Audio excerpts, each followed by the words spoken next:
I Represent. We are joined by one of the most prolific names in dancehall right now, the melody god himself here in London, Kranium. What's good, man? Yeah, I'm here. What's going on, man? It's good to see you, man. It's good to see you here in the flesh, like. For real, because the last time I think we spoke on video was COVID. Yeah. You were driving at the time. I remember. Yeah. I remember we had to call you like 5 times. Yeah. I think I was in Florida, and I was recording Into the project. Yes, that's right, which we're going to be talking about in a minute, because like it is been doing very well. Yeah. So it's good that you're here in London. Obviously, you're about to do the tour and everything as well, but also London is your top city streaming wise on Spotify. Like the UK market is your market for dancehall. 100%. So how's like your relationship been with the UK over the years? Because I know you've been here many times. Yeah, I mean UK is I call it the pillar.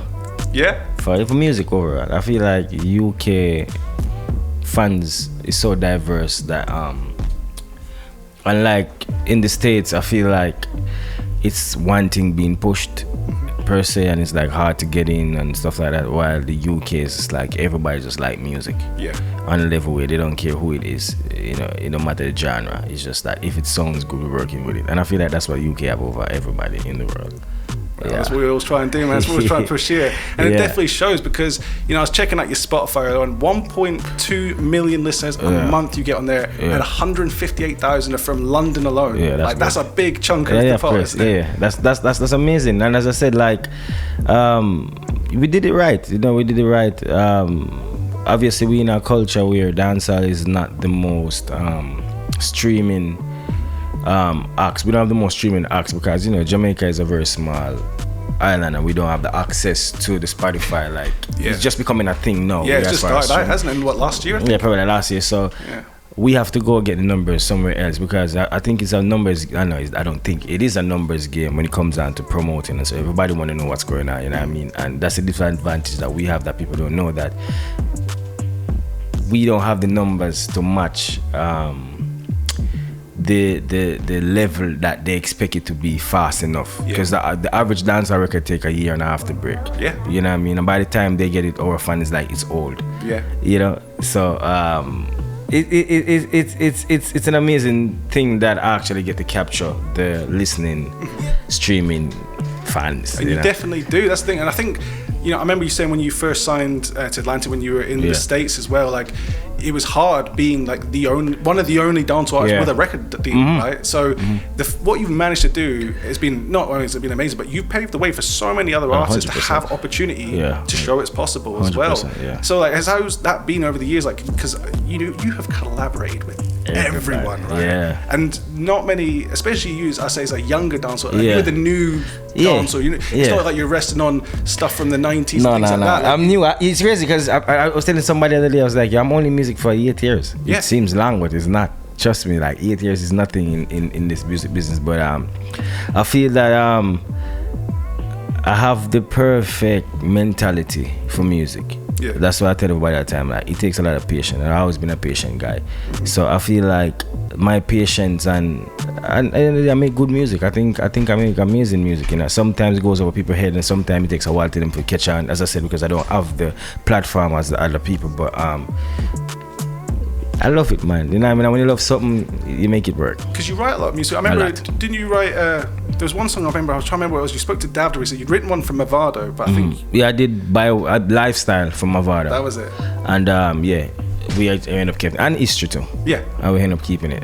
And that's shout out Mavado though, because it never. It's not like say he denied it or I didn't take it. It was more like I don't remember what happened. It was some mishap with his management at the time when I was trying to get it out, and my manager here and was like, let's keep it. And I'm glad, we all glad you did, because they are classics, and that's the thing. And the thing I like the most is that you still keep it true to real dancehall by jumping on rhythms like Gal Policy. That was Soul Survivor rhythm, wasn't it? So you had, so many, Alpine was on that. There's so many other artists on that rhythm, and obviously that's become the massive tune that it is. That's a pandemic classic. And still I played it at the weekend. That song's not gonna die. It's a classic. It's a dance. If you're in a crowd that is a mixed crowd and you're looking for a dancehall record to play for this generation, you have to drop you 1 or 2 Kranium. You either go Weekend, nobody has to know, Gal Policy, or you're gonna go Can't Believe. So you know what I mean. So I'm trying to what's the word I'm trying to find? I try to find a balance, even if I'm jumping and juggling, which consists of other artists. I try to be very specific on how I choose those beats. It has to have something that I feel like, okay, I could outshine everybody on this record. And you can still hit it with the harder stuff as well, because obviously the thing that you're probably known for is the more R&B, leaning side of dancehall, like your Gal Policies and things like that. But you know, Section on was it DJ? Oh yeah, yes. That was a fire dancehall song. Yeah, you're right. Yeah, and I like the fact you can mash it up on both styles like that as well. So I go in. Do you have a preference on what your favorite to perform is like? Do you like going in with the harder stuff, or do you like what people know you for, I suppose?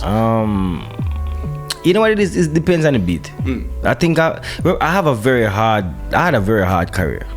Like, people might see and be like, yo, he did good and he's doing good, but it was very hard because I'm a New York-based dancehall artist. That's one. Yeah. I don't do juggling much. No. Pick and choose jugglings. And then my fan base are not core dancehall fans. Yeah. You know, I have the most mixed fans. So like, do I like doing hardcore? Yes. Does it work? Yes. But to an extent, I always have to pretty it up. Yeah. Cool. You know, so to the real dancehall artists, dancehall core fans, I don't know if they really, you know, like them get it, but them know it's like, okay, cool. Yeah.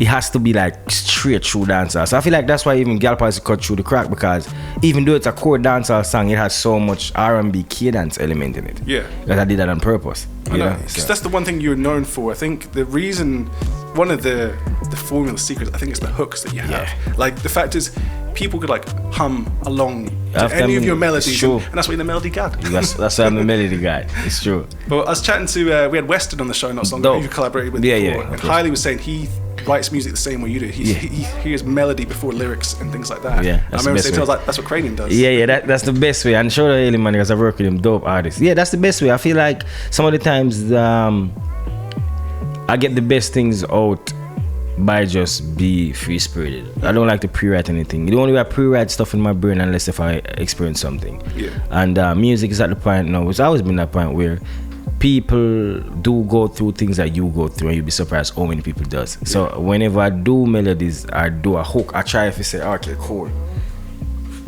If you're in China, Japan, what can I find that all of us as human goes through that can connect? And that's how I do my hooks. And it works, man. And it works, It really works. And, you know, I'm so glad to see how it's come through as well, because the last time we caught up, we were talking about the Toxic EP. Yes. Which was just, that was the lockdown Black anthem. Yes. And now we've got Into Deep EP as well. And, you know, you're here in the UK to perform a lot of these songs live. How does it feel being back here in the UK to get on?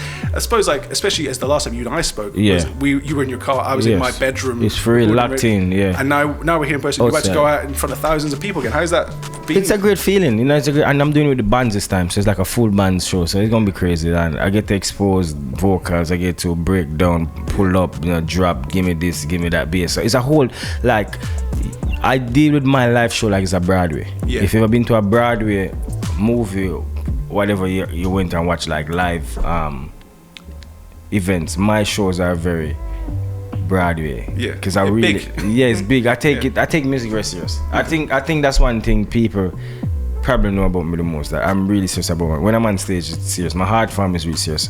When it's all said and done, I want to be remembered as one of the kids that just never played about music. It was always top-notch quality, you know. That's the last thing you said to me as well, by the way. Yeah. You're like, I want to be remembered for like great things. Yeah. Like, I want to, like, you're like, when I'm dead and gone, I want to still be remembered. Yeah, I want to be remembered as the kid. And you will, man. Yeah, man, 100%. And that's the thing. And as you said, like, you're only 8 years into it. Yeah. Like, there's so much more time. There's so much more to come. And like, I'm looking forward to like when you're like much older, you looking for the new talent and culture. The influence that you're going to have on the next generation as well. And also, a lot of the next generation that will be successul have a lot to thank for you, because you kind of proved that you can go to a major label in this day and age. I think the last time we saw those kind of deals was in the 90s when we had Shaggy the big and Champard, exactly. And really, in recent times, you're one of the only artists that managed to achieve that. And now you're going to go back to your own things now. Like the labels kind of come.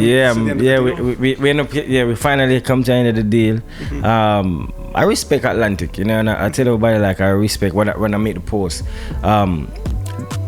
There's a lot of misunderstanding with dancehall that a lot of people don't get until, like, dancehall music is not necessarily something that needs to be commercialized. Exactly. It has to be pure.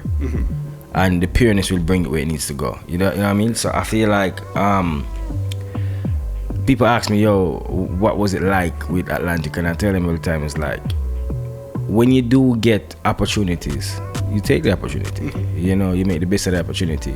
Do I wish that they did way more? Yeah, 100,000%. Do they wish I did more? Or maybe 100% more, you know what I mean? But as I said, it's an understanding of the artist and a team that makes records work. And you know, it's crazy, I re-signed to them. I just never posted it, but I re-signed to Atlantic in 2019. All right. Yeah, so we did a deal from 2015. I got out 2019. We re-signed. Yeah. And then this time around, I had the option, and it was like, that's a real indicator of success. Yeah. Because I don't think people understand how hard that doesn't happen. No. It doesn't happen to dancehall artists, for one thing. Like, that's one other thing. It's like, maybe if you're a hip hop rapper or something, you could get away with those kind of deals. But for that to happen to a dancehall artist is not a common thing to happen. Man, listen, to sell 500,000 records in dancehall music is monumental. Yeah, it's not a joke. And I'm about to be on my second gold record in America.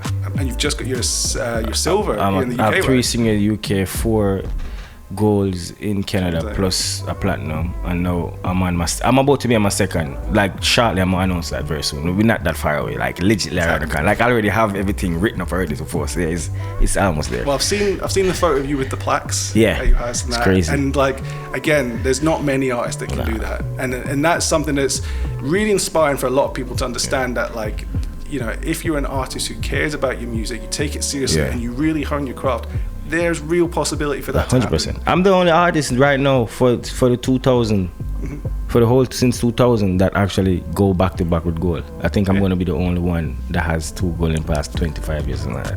Man, that's amazing. Yeah, like, it's crazy. I feel like we should have an audience of people clapping right now, because that, like, it's crazy. Because that's the other thing. Like, we obviously, you know, we are passionate about dancehall music on the show. So when we really see it breaking through to the more commercial audiences, it's so good, because like, this is that thing I've been telling you about, all the other stuff, like, and it's so good to see an artist like yourself be able to break the mold as well. And I know you're not stopping now, because, you know, we've got the EP In Too Deep out now as well. So again, like, I remember you talking to me about that you were working on a next project after Toxic. I imagine this is it. No, I'm actually working on the next project already. Man. I know. I already have.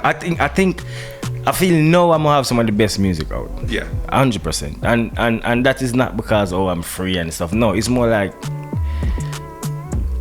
there's a thing called comfortability and a mental. Because I feel like labels should have a specific branch that deal with mental illness or problems for artists, because nobody know what we go through mentally. I think people think about you having a big song last year and you got to do it again.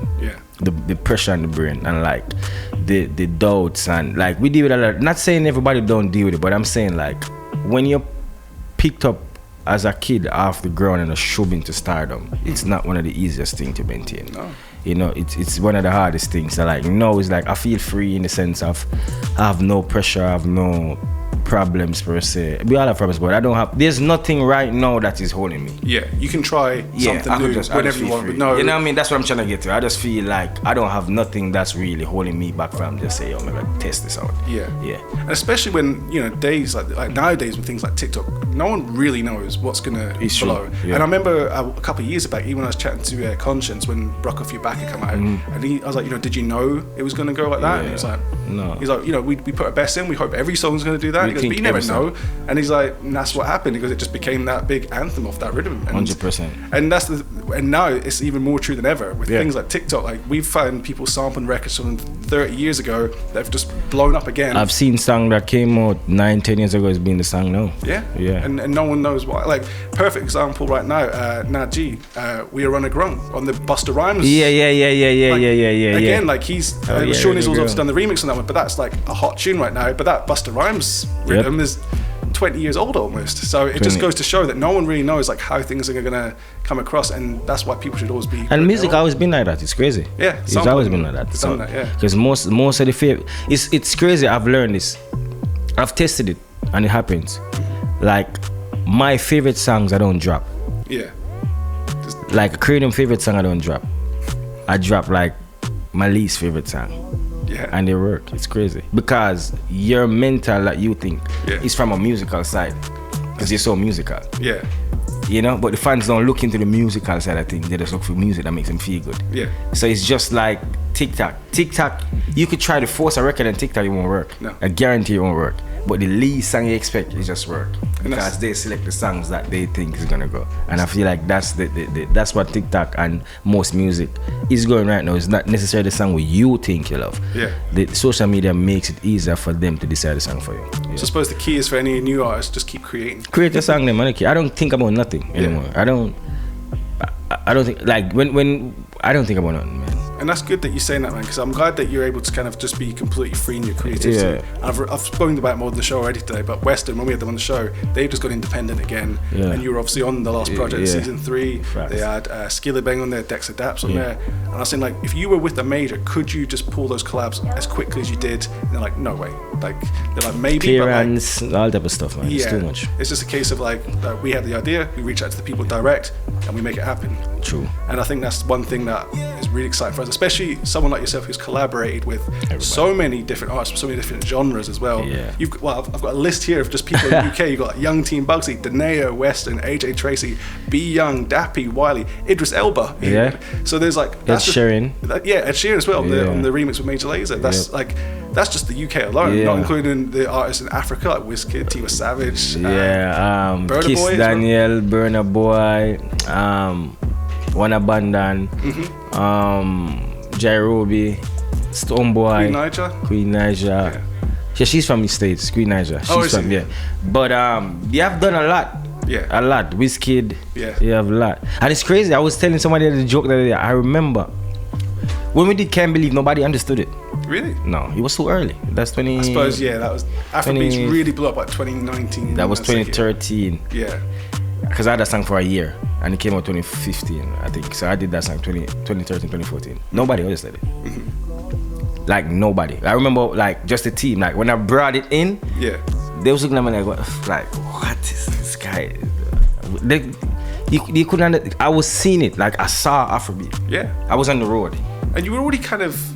The instrumentals you've had over the years have been very similar to... Yeah, you know what it is? I was with Can't Believe, I remember it specifically because it was a very dope moment for me because I was my first time traveling through Africa a lot. I was in Uganda, Kenya, I was going through the places. I'm like, yo, I like this sound. Yeah. You know, the sound is nice. And then, but I wanted to keep that dancer element in it. And it was perfect for me because I was like, all right, cool. I'm gonna take Afrobeat, I'm gonna take dancehall, and I'm gonna take R&B or hip hop within into one. That's me and Ty Dolla was very close at the time. Yeah. I was like, yo, Ty, pull up. Wizkid, let's do this. And it's happened. Yeah. Over 100 million now. I think we are like 76 million streams. That's crazy. And like 100 million alone on YouTube just with the video.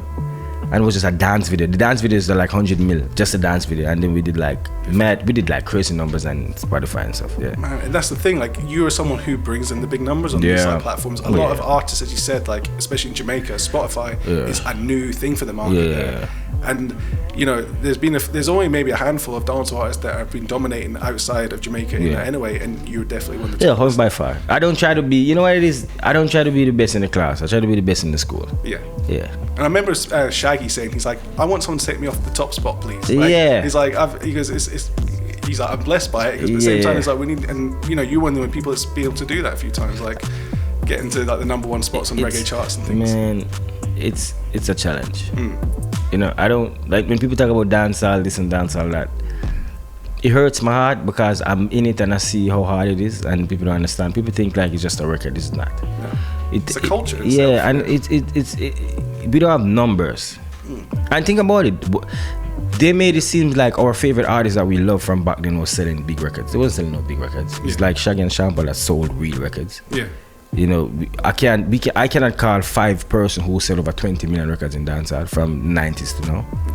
It was because we never had the numbers. We have big records, but we never had real numbers because we don't have the fan base to support it up front to make the numbers reflect. Yeah. You don't get where I'm coming from? So I feel like that's how they beat us in the sense of all the music not selling, blah blah. We was never really selling records. Yeah. But we're gonna sell your vibes. Yeah. And you're gonna have the best feeling. And the world loved it. And the world loved it. And it sampled it and it used it, and really they should be paying it back now. Yep. That's what should be happening. Especially when we look at the explosion of the rhythms in the 90s and 2000s. Like some artists' biggest tunes were just on a rhythm, and they might have just got a one-off advance, and they don't own. They need to make sure they own part of what they're putting out. I suppose it's different if you know you got those singles and you can come back. Like obviously we've seen Usain Bolt putting out rhythms and things like that. Like that I really like. That's like culture. Yeah, of in course. its truest form, and I've got a lot of respect for people who are still running rhythms. And think about it. The culture was so small in the sense of like how big we are worldwide. It was, I think juggling was created because of that, right? Because he couldn't promote 10, 15 songs, so just one beat when everybody on it. I think that was, I have to look into that though, but I feel like that has something to do with why everybody should be on one really, where juggling came from. Just don't work hard, work smart, I know, and it's so much fun as well. Like one guest we had on the show was Sham, who's obviously Sham. that was his era, like being on rhythms, and we'll talk about that. And he still loves doing rhythms. He's like, I like the fact that you're competing with your friends. Like, you've got to try and do it. He goes, and when you're doing that, the quality just keeps going up and up. And it's good. I'm pretty sure we all know those. We have like 20, 30 rhythms that has at least 8 songs on it. Yeah. Every song is just so good, Well, very, very soon, I'm going to be playing some of those rhythms for you. I got you. Let's do it. But before we do that, I want us to... what's coming next for one day? I know we've got the tour. We've got the brand new single I'm going to play in a minute called Mona Lisa. Now, this one, like I got this on the way to the studio today. Yeah. Pierre, he sent me over it today, and he's like, we've got Kranium obviously on the show. He goes, you have a new single dropping. Yeah. So when was this one recorded? Because this isn't on the Into Deep EP. Nah, I recorded it like 2 months ago. That's so quick turnaround. Yeah, it was a quick turnaround because when I heard it, I was like, I love this record. I'm gonna go with it. I love the guitar. The guitar is sick. Yeah. It's a vibe. Yeah. It's a vibe. And this was produced by 17, right? 17, in Jamaica. Big Jamaican producer. Yeah, right now. So, young you got bad. So what we're gonna do, we're gonna challenge Kranium right here to the Gully B Rhythm Roulette. But before that, we're gonna jump into the brand new single itself, Mona Lisa. Kranium, thank you so much for joining us today. Respect. Let's get into it.